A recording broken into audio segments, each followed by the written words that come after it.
We're the Good Neighbor Network, FM 101.9 and AM 1450 Murfreesboro, FM 100.5 Smyrna, audio and video streaming at WGNSradio.com. This is the Roundtable, Tennessee Association of Broadcasters Award winner for Best Local Talk Show. A look at the news, views, politics, sports, and people shaping Rutherford County. Welcome into another Wednesday on the Roundtable. Chip Walters with you from Exit Realty, Bob Lamb & Associates, and the Blue Raider Network. Brian Barrett behind the board over here, and he was up somewhat late with Rutherford weather last night. Hope everybody got through the storm okay, and Brian will go through all of that. But how much rain did we get last night? So I looked at about 10 o'clock, and the radar estimate, the northern third of the county had about almost 2 3/4 inches. Wow. Okay. In just that short time. So I'm sure there's been more since then, since we had some rain overnight. But so maybe around 3. Yeah. Wow. Again, the Christiana, barely a drop. There was like a dome over Christiana or something. I don't know. How much you get at your house, Alan? The dome was covering the Big Springs community. I'll tell you, it was. I was watching Brian last night, and you and I were talking about it. Alan Farley, by the way, Supervisor of Elections here in Rutherford County, with me today. But that thing kind of lost some of its steam about the time it hit the county line, as far as the fierceness of it. We got the rain, but we didn't get as much of the lightning and the wind that we thought was going to be with it. Well, my wife gets entertained by, she loves to watch summer storms from a distance. I do too. And of course, the lightning, I'm not a lightning person. Of course, I was out at Oakland in 1984 when that situation happened. So I've always been horrified after that. So, but she likes to sit on the front porch and just watch it kind of come. But it was coming fierce from a distance. Then it just kind of just died out. So she came in. I said, "What's wrong?" She said, "Well, the storm kind of died off." I was like, "Yeah." Well, and Brian talks about it a lot. Davis Nolan is fortunate. He comes on with me a good bit, and he talks all the science of how all that happens and all of that kind of stuff. But so anyway, everybody, and I was also keeping an eye on the Middle Tennessee Electric page, and they had some outages up in Wilson County, but really nothing here. So fortunately, those folks didn't have to get out in it too bad last night. But anyway, we're here to talk about the primary election for the state and federal offices and the local general elections coming up. And early voting is going on now, and Alan has been super good about answering requests to come in here. I'm trying to think. Since we've been doing this show for about 3 years, I don't think there's been an early voting period that you have not come on. Right. And I mean, even if you think about it, even back during COVID, I remember when you were doing a little podcast. That's right. That's when it really started. So all the way back in 2020. So so we did some of that. And so here we are, early voting. We're about 5-6 days in now. Today's the fifth day of early voting. So it's actually been compared to 4 years ago, because we look at elections, not necessarily the last election, but the election of the same offices on the ballot. So 4 years ago, we were averaging about 900 votes a day. We've been averaging 1,500 votes a day. Wow. Over the last 4 days. So we're hopeful that we're going to have a lot better turnout than what we did 4 years ago. But a lot of it depends on these state races and kind of generates the interest there, because that really is what pushes turnout. Presidential elections are still the big thing. And it is, and of course you're going to get me on my soapbox right off the bat here. Of course, we got an hour to fill. Well, my thing is, and I tell people all the time, and don't get me wrong, the President of the United States is very, very important, and we'll have 62 to 67% turnout for those elections, but then we'll have 10%, 11% for local elections. And the local elections, they have a far greater impact, an immediate impact on the day-to-day lives of Rutherford Countyans, but they just don't have any interest. Your traffic, your garbage, your police, your roads. I mean, the elections that are going on right now, Exactly. Those people have more to do about your daily life Right. than than even the statewide elections, but for sure the federal elections. Right, and that reminds me of a scenario that I witnessed one time when I was younger. Went to this congressional town hall meeting, and this little old sweet lady, she was sitting on the front row, and she was probably in her early 80s, and this congressman was standing up there going through on all these federal issues and all this stuff, and asked if had any questions, and so she raised her hand up, and he said, "Yes, ma'am," and she said, "Well, Congressman said, I've got a problem. I have a big, large pothole in front of my house." And he looked at her and he said, "Ma'am, you don't understand. I'm a United States congressman. We deal with national issues. We deal with international issues, and this and that." And he said, "Ma'am," he said, you need to call your road superintendent, or you need to call your city councilman, or what." She said, "Well, Congressman, I really didn't want to have to start that high, but if I need to, I'll start at that level and work my way down then." That's right. Well, and we're in a location where we're getting TV ads of numerous congressional districts, especially now of the redrawing, because there's multiple districts in a county, but there's one race in particular where there is one candidate who is talking about the high level platitudes, and the other has come back and said, "I'm here to talk about kitchen table Right. and stuff," and I think that resonates. It does, because I mean, people are concerned. They want to know about what affects my immediate life and those type of issues, and I think sometimes candidates tend to get lost in the weeds because they see grander visions. And of course, I had the opportunity a few years ago to go testify before the United States Senate. And that's the first time I'd had 15 people I was looking at that thinking, okay, all 15 of those people think they ought to be president of the United States. That's right. They all want to look for bigger, better down the road, and they forget about a lot of times those bread and butter issues that about Johnny and Susie and when their school needs and roads and infrastructures and affordability and those type things. So sometimes the issues are those bread and butter, those kitchen table issues. Yeah, you didn't have to testify in front of Sheldon Whitehouse or somebody, did you? He needs to rip into you about something. Well, no, I mean, I was. This was about election administration, but it was one of those. I mean, but there was some Senator Padilla from California. He and I kind of had a little back and forth, and okay. then. But my favorite interaction was with Senator Katie Britt from Alabama. We had a great communication, and of course, Senator Klobuchar was the chair of the committee. But it was not as tense as some of these hearings. They're a little spicy these days.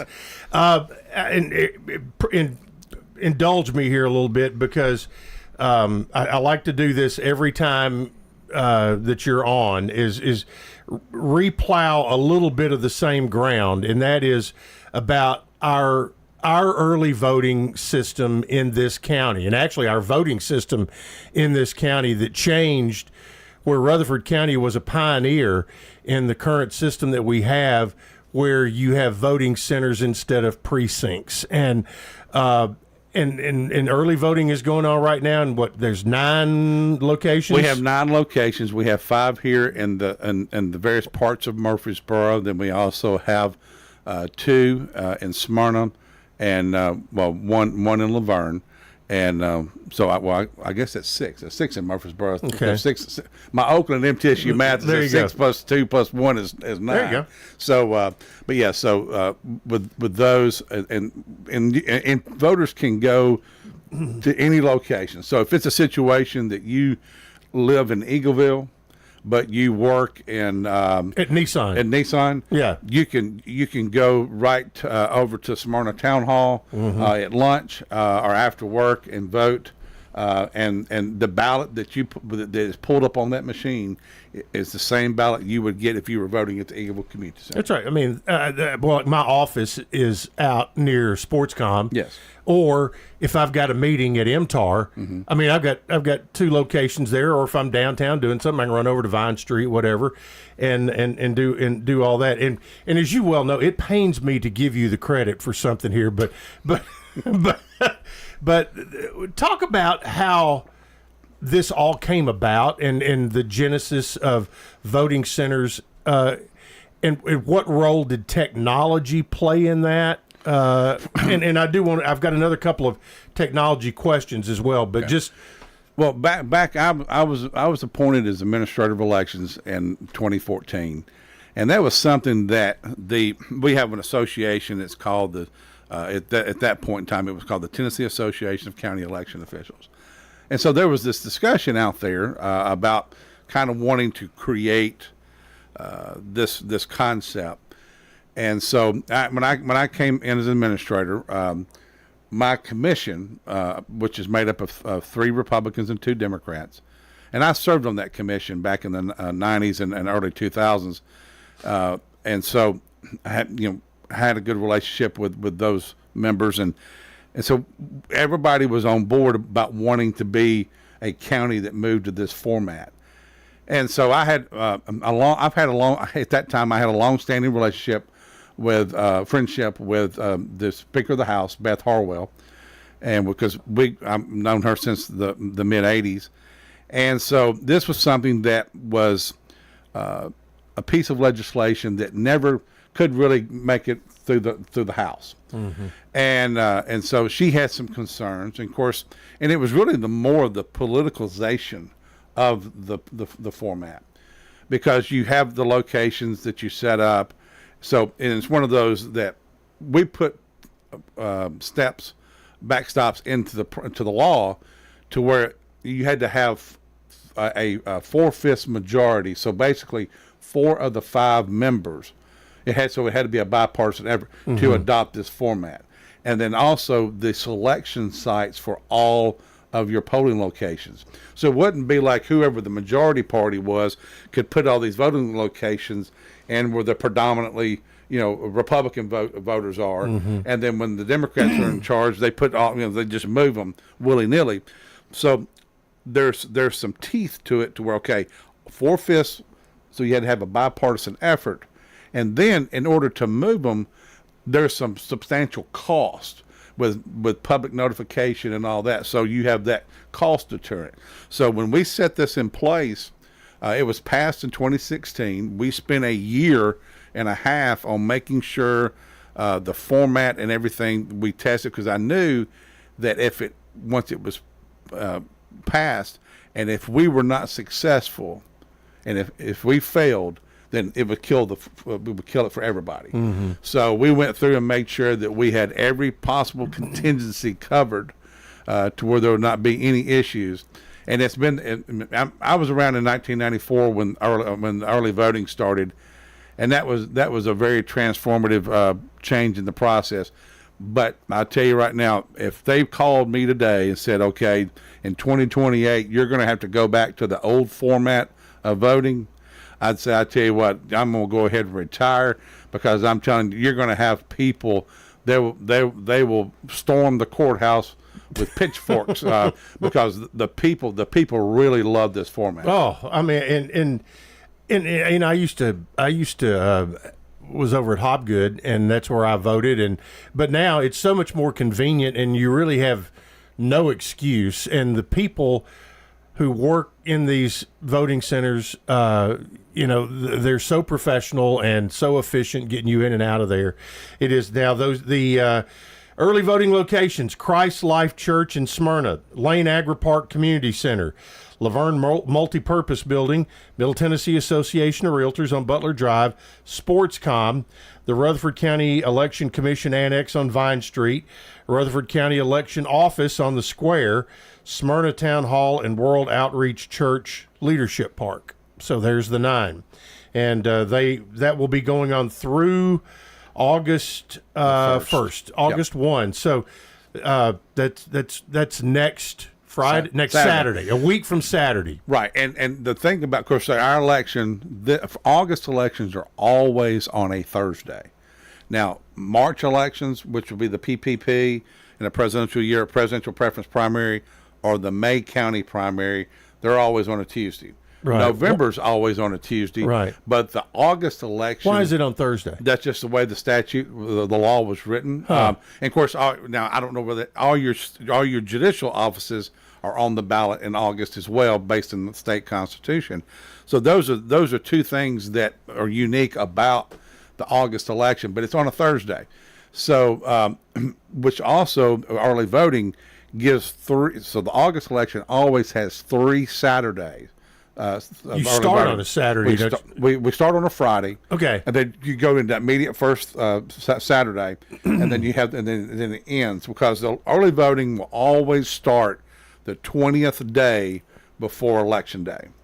Gotcha. And then it ends on the 5th day before Election Day. So then it gives you a 4-day grace period there to go out of the early voting, and for us to internally prepare to get everything ready for Election Day. When early when early voting ends on August 1st, and everything comes back to the Election Commission, do they turn in every day? No, I mean there's a process that the machines they're not tallied. Okay, they're not tallied until the close of election 7 o'clock on election night. At that point, then they are all tallied. Because I have had some of my friends, they swear up and down that I know the results.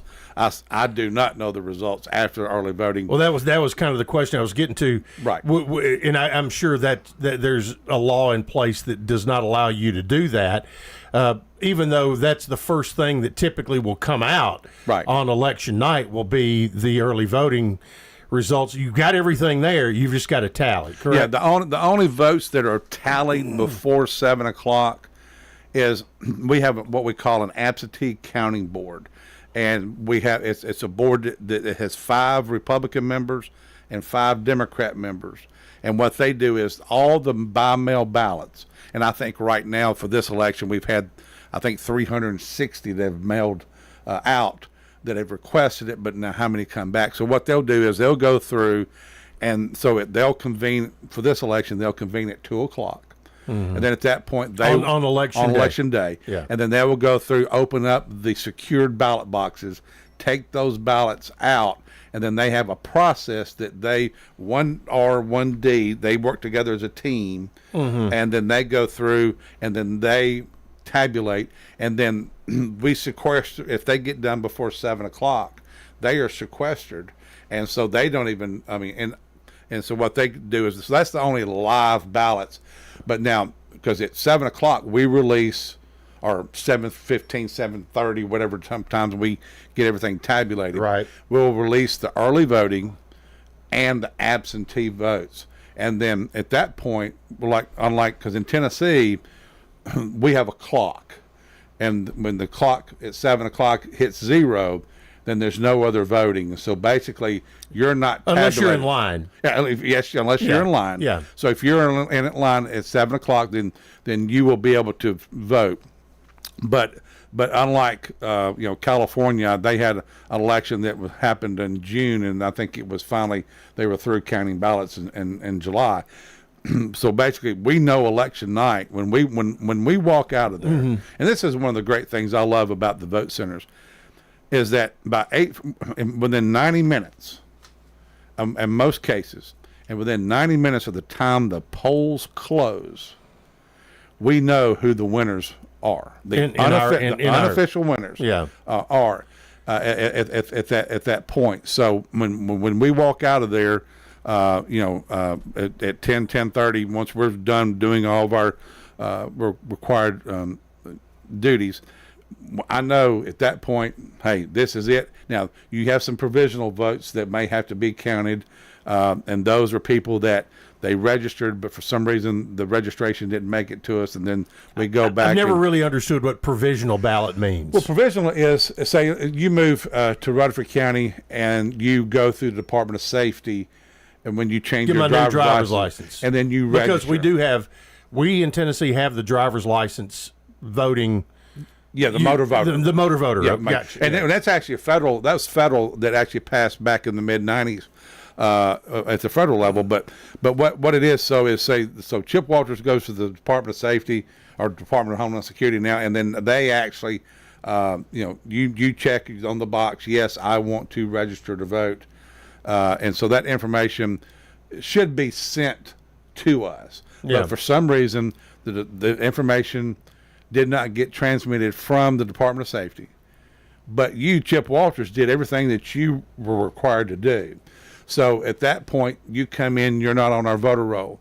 So we'll vote you provisionally. With a paper ballot. With a paper ballot. Okay. And then we'll go back and then we will look at and say, yep, here's the documentation. So at that point, we will put you on the voter roll and then we will count that ballot. That is before you certify the election. Correct. Gotcha. Correct. All right. Alan Farley is our guest. A lot more to talk about. If you have questions about the mechanics of the election, we're not going to ask you. Don't be asking who to vote for and all that kind of stuff. You can text us at 615-893-1450. Back with more in a moment here on the Roundtable on WGNS.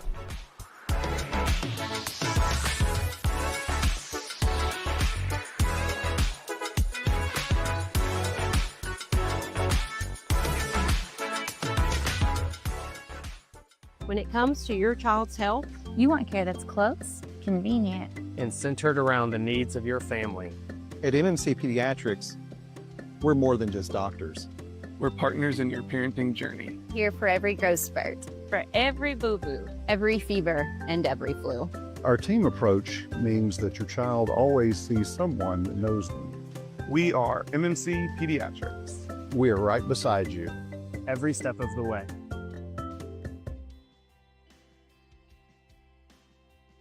What's the location of your emergency? I think my kid OD'd. Hi, I'm Craig Harris. I'm County Commissioner of Rutherford County. One of the reasons I ran for office is because I wanted to bring awareness to the opioid epidemic that's impacting our county. To stop providing this epidemic with people as we educate. We have a lot to do, and we have to come together as a community because this problem's not going away.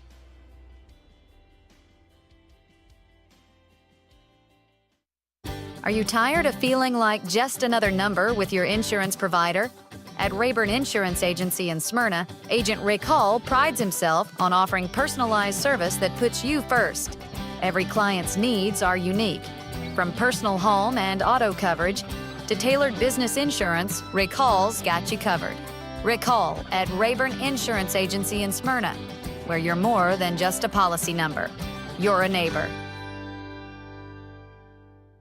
This is Austin Maxwell, and I'm asking for your vote for Murfreesboro City Council. It has been an honor to serve this community and work every day to make Murfreesboro an even better place to call home. But I believe Murfreesboro's best days are still ahead. I'll keep working for better roads, more parks and recreation, and good jobs that allow our families to thrive right here at home. Early voting is July 17th through August 1st, and Election Day is August 6th. Paid for by Austin Maxwell for Murfreesboro City Council. Austin Maxwell, Treasurer. At Learning Zone, our teachers are education engineers, building up eager learners with any CPA-accredited STEAM learning. We're now accepting fall enrollments for infants through pre-K and have a special offer valid through August 30th for new families. Classes are filling up fast, so book your tour right away. Contact Learning Zone at 615-695-1667. That's 615-695-1667. This is Good Neighbor Events with Bart Walker. Brought to you by the law offices of John Day and AmeriCare Pest Control. This is a paid legal ad. My name is Pat, and we are very real clients of the law offices of John Day. We called the law office of John Day. They came to our rescue and took care of us, and we are very happy with them. Injured by a big truck? Trust the law offices of John Day. I was seriously injured in a car accident, and I would highly recommend the law offices of John Day because they're amazing and they will come through for you. The law offices of John Day. Call for your free consultation. Now, Good Neighbor Events. Here's Bart Walker. The Red Cross is still critically low on blood. Please give the gift of life. Phone 800-RED-CROSS and make an appointment to give blood at a time that fits your schedule. Local photographer Jane Powell focuses on hallowed ground, reflections on Stones River National Battlefield. It's open Monday through Friday during regular hours at the Rutherford County Chamber of Commerce. The admission is free. And our own Rutherford County Library System is offering free computer classes. These classes are given at the Tech Center. That's at 306 Minerva Drive here in Murfreesboro. They're free. And the Rutherford County Farmers Market is every Tuesday and Friday from 7 in the morning until noon over at the Lane Agri Park. And this is our Farmers Market's 51st year. Talk with area farmers and get farm fresh produce along with local honey. They have it at the Farmers Market. And remember, early voting is going on now through August 1st. Those are WGNS Good Neighbor events. Rutherford weather. Slight chance for storms today, otherwise sunshine mixed with clouds at times. Daytime highs approaching 88. I'm meteorologist Jennifer Wojcicki on News Radio WGNS. Currently 74. WGNS is powered by Middle Tennessee Electric, who remind us that better communication leads to better service. Keep your contact info current at mte.com so you never miss an update on billing or local outages. This is the Roundtable from News Radio WGNS on FM 101.9 and AM 1450 Murfreesboro, FM 100.5 Smyrna. Listen and watch at WGNSradio.com. Welcome back into the Roundtable on this Wednesday. Chip Walters with you, along with Alan Farley, the Supervisor of Elections in Rutherford County. And I want to get back in because the election security stuff is really interesting and how you guys handle that. But right now, I want to make sure folks know what they are voting for right now. The Murfreesboro and Smyrna general election. Correct. Yeah, yes. I mean, okay, this is the city elections in Murfreesboro and Smyrna. Well, the Smyrna election is for a judicial clerk. Okay. Which, as I was saying earlier, all your judicial offices are in August. So now Smyrna has their municipal election in November, but because that's dealing with their general sessions court. So that is the only thing that's being voted on in the city of Smyrna, right? Per se, right. So a resident that is a resident of the town of Smyrna, when they go and vote, so if they pull a primary ballot, then they pull the county general, they're automatically going to get that if they're in the city. So it's not like it's a special election.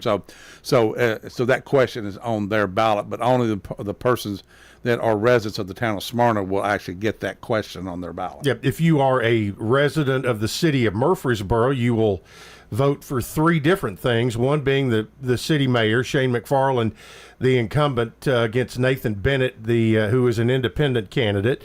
The city council, there are 3 spots open and 5 are running. Yes. And 3 of the 5 are incumbents. And on the school board, there are 3 people running for 3 spots. That's correct. So there's that. And the what was the other one I was going to get to first? The county.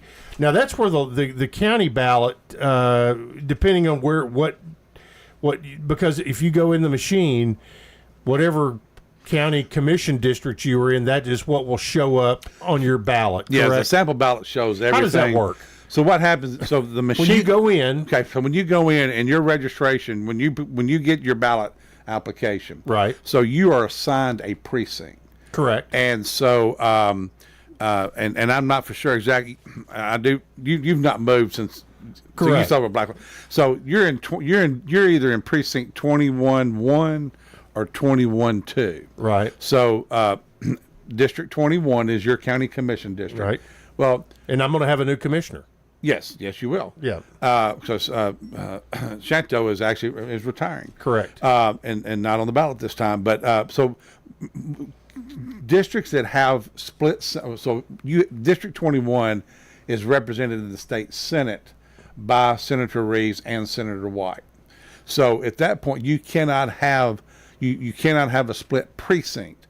So the area that's in 21-2 is in Senator White's district. Okay. And 21-1 is in Senator Reese's district. Right. So that's the reason why you have 2 different precincts within the 21st district. So at that point, based on your precinct that you are assigned to, that determines your ballot that you receive. And so if you walk up and you say, I want to vote in the Republican primary in the state and federal, you automatically get the county general. And if you're a resident in the city of Murfreesboro, you automatically get the city of Murfreesboro ballot. And if you're in Smyrna, you get all of those, except you don't get the Murfreesboro, but you get the Smyrna. Correct. Okay. All right. So like with 21-1, 21-2, where we're talking about, you wouldn't get the Smyrna. Right. If you did, there's a an problem. issue. Yeah. But with that, so when you go in there, it pulls up, and then there's different ballot options because you have state house, state. So you can have a precinct that is represented by District 48, and then also by District 34. So at that point, there's what they call a ballot activation. So depending on which house district you're in, will determine, and your machine setup may say it could be anywhere from 1 to 5, 1 to 9, depending on what variation there is. So that prints out on your ballot application. So the machine operator. So and I hand him that piece of paper. You hand him that piece of paper, and then he pulls up and pulls up your 21-1, and then machine setup 2. And so at that point, that brings up your ballot. So all the people that are assigned to your precinct, offices up for election in your precinct, that I'm eligible to vote for, right, that you're eligible to vote for, appear. And then, of course, at that situation, and here's what confuses people. In a general election, you can vote Republican or Democrat. You can go back and forth. In a primary, so in the state side, the federal side, you choose. So you've got to stay. You only get one option for that. But then when you get to the general, you can vote one way or the other on the various ones. So that sometimes gets confusing to people. Yep. But so that's how the ballot is pulled up. Right. And so based off of where you live and what precinct you're assigned to, based on your county commission district, your state senate district, and your state house representative district. And now, because of the redistricting, your congressional district. Correct. Because we do have you got a little notch up there about right around Stewart's Creek. Right. There's 22,000. There's 22,000 registered voters. Is it that many? Yes, that are in congressional district 9 now. Wow. Okay, but the county offices that you will be voting on, county mayor Randy Allen is running basically unopposed right now. All the commission seats are up. You've got county trustee, county clerk. Sheriff, which Kenneth Barrett won the Republican primary, but he has a couple of independent opponents, Kevin Dodds and Rhett Rankin.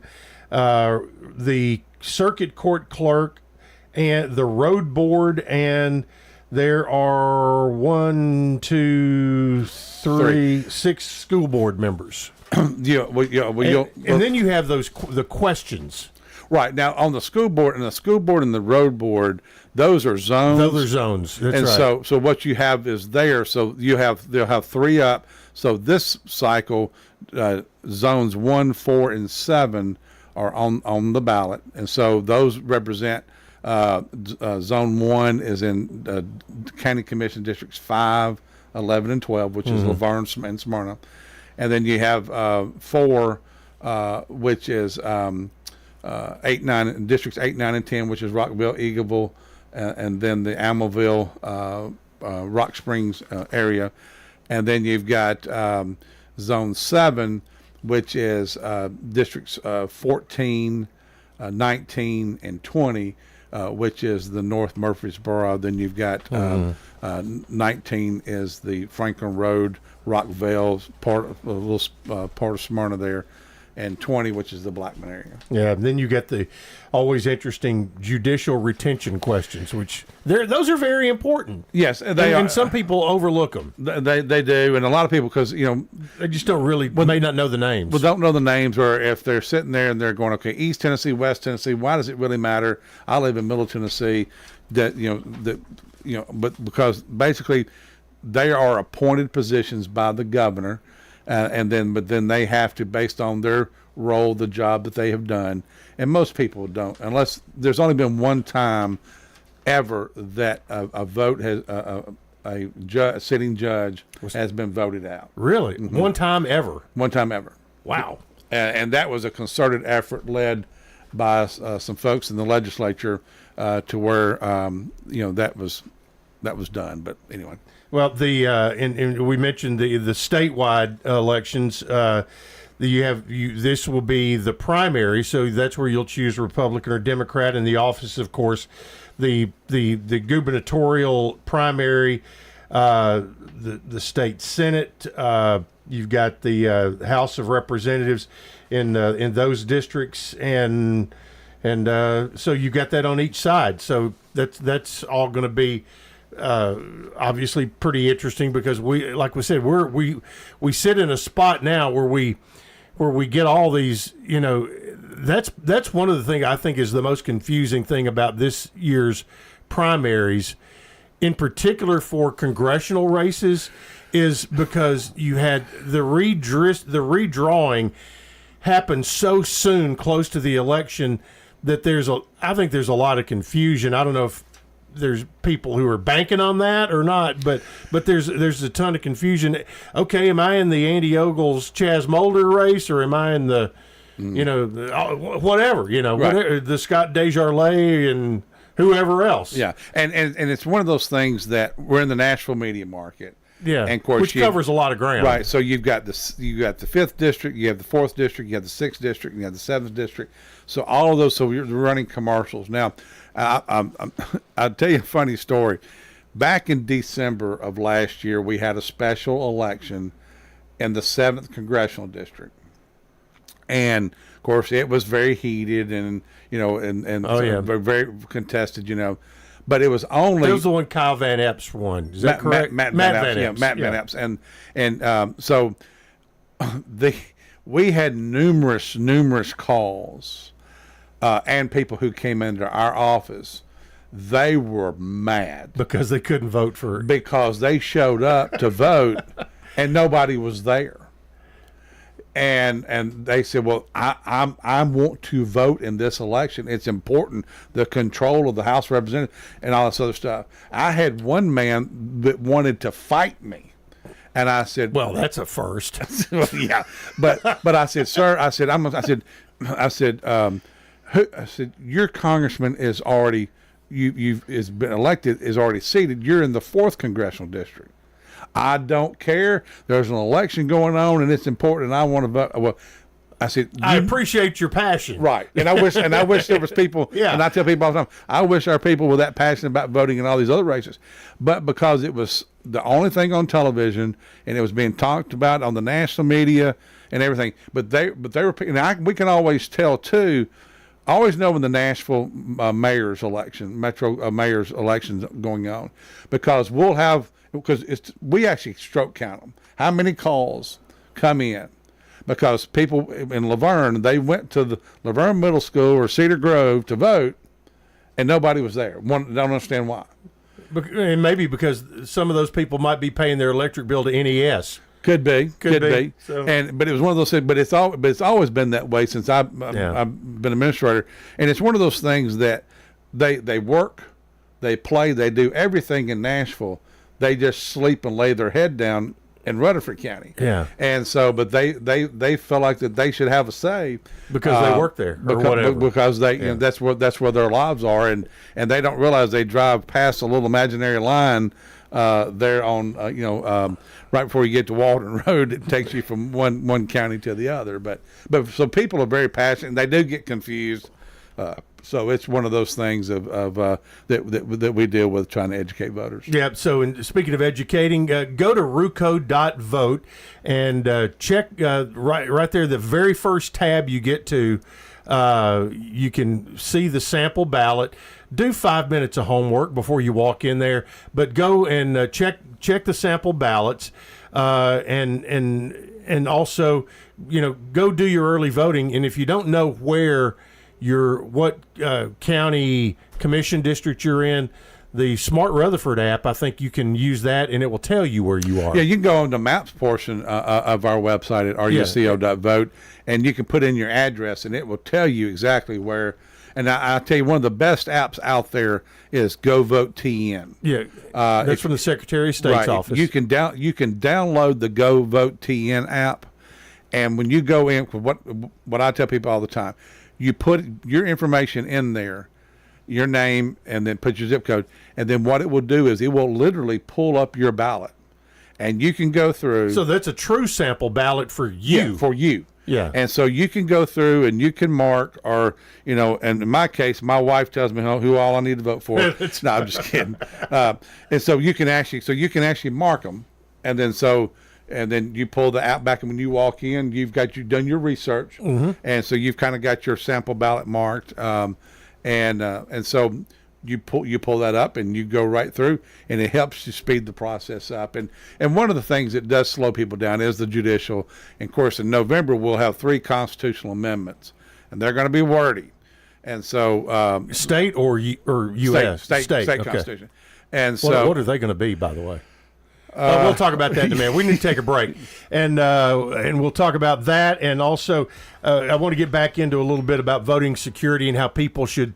You know, we're fortunate that we should have supreme confidence in the security of our votes, because that's what we all want, for sure. Absolutely. We'll take a break. More with Alan Farley in our final segment coming up here on WGNS.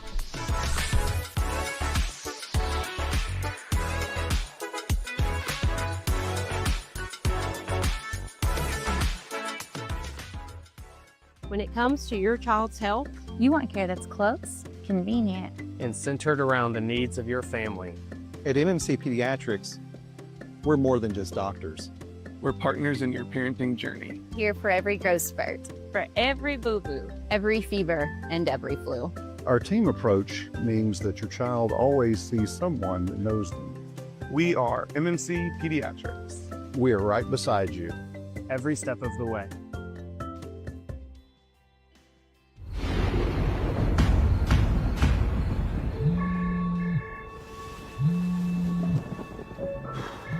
Well, yeah, I'll be right there.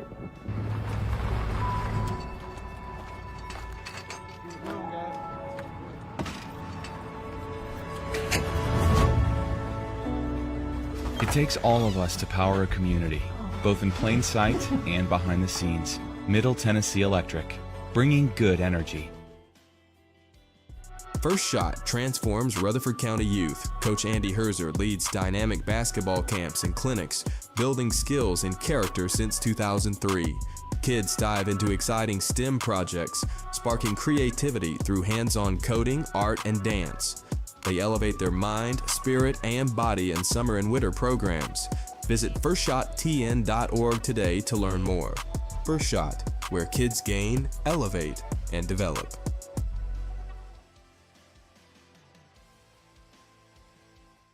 Craig Buckner with Mills Family Pharmacy. Many medications for our animals have to be compounded, and we offer that here at Mills Family Pharmacy. Mills Family Pharmacy offers a wide range of compounding. Special for you, your loved ones, or for your pets. Learn more at millsfamilypharmacy.com. Thank you for allowing us to be your local pharmacy. We're at 2994 South Church Street, next to Toots. Mills Family Pharmacy, dedicated to providing customers with services to meet their needs. This is Pastor Nikki Ajapong, the lead pastor of Holy Hill Chapel in Murfreesboro. Here are sermons on WGNS every Sunday night at 7:30. Our congregation is made up of a variety of nationalities. Visit holyhillchapeltn.org to hear our podcast. Tennessee's 4th District deserves a fighter, not a career politician. I'm Rocky Jones. As a retired Air Force veteran, federal emergency manager, volunteer firefighter, and local farm owner, I've spent my life answering the call. From defending our nation to managing major crises, I have the proven experience the incumbent lacks. Early voting starts July 17th. Vote Rocky Jones for Congress in the Republican primary on August 6th. Paid for by Rocky Jones for Congress, Rocky Jones Treasurer. Premier 6 Theater on Broad in Jackson Heights. Let's all go to the movies. Check out what's showing at murfreesboromovies.com. Popcorn popped fresh daily. Movies at the good old Premier 6 on Broad in Jackson Heights. This is the Roundtable from News Radio WGNS on FM 101.9 and AM 1450 Murfreesboro, FM 100.5 Smyrna. Listen and watch at WGNSradio.com. Welcome back into the Roundtable, final segment with Alan Farley, the Supervisor of Elections here in Rutherford County, and we went through a good bit about the ballot, your polling place, and election security. It's, we see a lot of it on the national news, but we don't, knock on wood, we've not had issues, problems here. And we talked about paper ballots and provisional ballots. Talk about the machines, because I think there's some misconceptions sometime about election machines.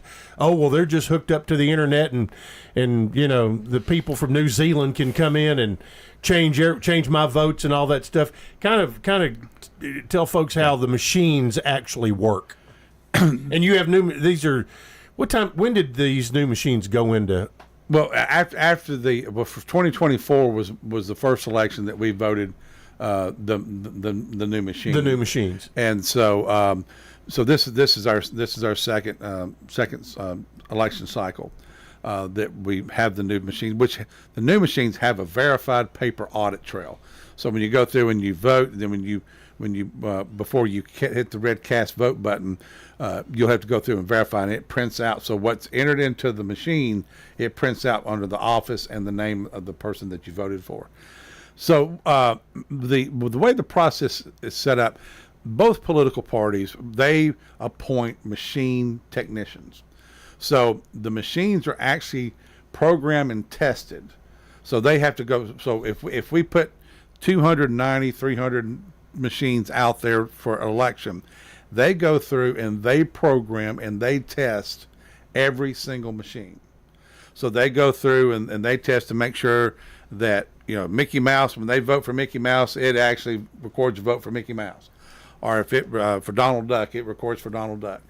So then they sign off that machine's tested. So if there's an issue, we know, okay, Alan Farley and Chip Walters, they tested this machine because their name's on the test sheet on that. So they go through, they test it.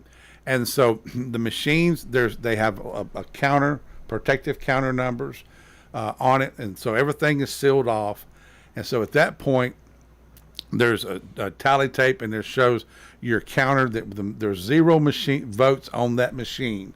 So when it's opened up, the machine operators, who are appointed machine operators, if you have 6 poll workers at a polling location, then the objective is to have 3 and 3. You've got equal representation. So with that, so then that way you've got eyes are on everybody. Everybody's checking and keeping everybody honest. So those ballots, and then they're tallied, and then when the machine is closed at the end of the day, at the election day, they print out a tally tape, and it lists all the votes cast on that machine. But it does not tell that Alan Farley made this vote. It tells you the votes. Does it give you the names? What it does, it gives you everybody who's on the ballot. Okay. It gives you how many the office. Okay. And how many votes. It doesn't tell. It doesn't. You can't look at said. Oh well, Joe Schmo voted for X. No, you're right. No, you can't. Okay. You can't tell. You can't tell that. But so it prints out. So at that point, those tally sheets are posted at the election polling site. So there's sunshine on those totals immediate. Mm-hmm. So at that point, so then they bring all of that information back to the election office, and then we have election night report. Is there like some sort of something that comes off of the machine that they deliver by hand back to? What they do is they deliver the panels, come back to us. Okay. The VPAT paper audit trail comes back to us, and then there's actually a card that they put in that reads the tally cards. They read the results.